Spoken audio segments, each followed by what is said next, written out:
रात का समय था। चारों तरफ सन्नाटा पसरा हुआ था। एक आदमी, जिसका नाम रमेश था, अचानक उसकी मौत हो जाती है। जैसे ही उसकी आखिरी सांस निकलती है, उसे लगता है कि सब खत्म हो गया। लेकिन असली कहानी तो अब शुरू होती है। रमेश अपनी ही लाश को देख रहा था। वो चिल्ला रहा था, मैं यहाँ हूँ, मैं जिंदा हूँ, लेकिन कोई उसे देख नहीं पा रहा था। तभी अचानक कमरे में एक ठंडी हवा चलती है और सामने प्रकट होते हैं दो भयानक यमदूत। लाल आंखें, काले शरीर, हाथ में भयानक फंदा।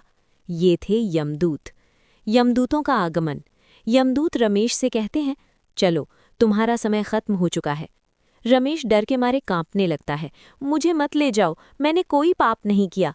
लेकिन यमदूत हंसते हैं। हर इंसान यही कहता है। और फिर वो उसकी आत्मा को शरीर से अलग करके उसे एक अंधेरी भयानक यात्रा पर ले जाते हैं। नरक की भयानक यात्रा। रास्ता बहुत डरावना था। चारों तरफ अंधेरा, चीखें और जलती हुई आग। रमेश देखता है, कुछ आत्माओं को कुत्ते नोच रहे हैं, कुछ को आग में जलाया जा रहा है। वो डर के मारे पूछता है, ये सब क्या हो रहा है? यमदूत कहते हैं, ये उनके कर्मों का फल है। यमराज का दरबार। आखिरकार वो पहुंचते हैं यमराज के दरबार में। वहां बैठा था न्याय का देवता और साथ में था एक विशाल ग्रंथ। ये था चित्रगुप्त। चित्रगुप्त रमेश के जीवन का हर एक कर्म पढ़ने लगते हैं। तुमने झूठ बोला, लोगों का दिल दुखाया, गरीब की मदद नहीं की। रमेश रोने लगता है, मुझसे गलती हो गई, मुझे माफ कर दो। सजा का फैसला। यमराज गुस्से में कहते हैं, हर इंसान को अपने कर्मों का फल भुगतना ही पड़ता है। और फिर आदेश देते हैं, इसे नरक में ले जाओ। नरक की सजा।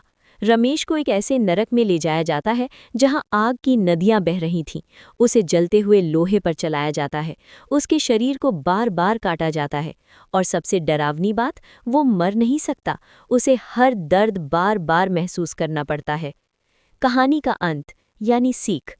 कुछ समय बाद रमेश समझ जाता है कि इंसान का हर छोटा बड़ा कर्म गिना जाता है। अच्छे कर्म ही मुक्ति का रास्ता है, बुरे कर्म सीधे नरक की ओर ले जाते हैं।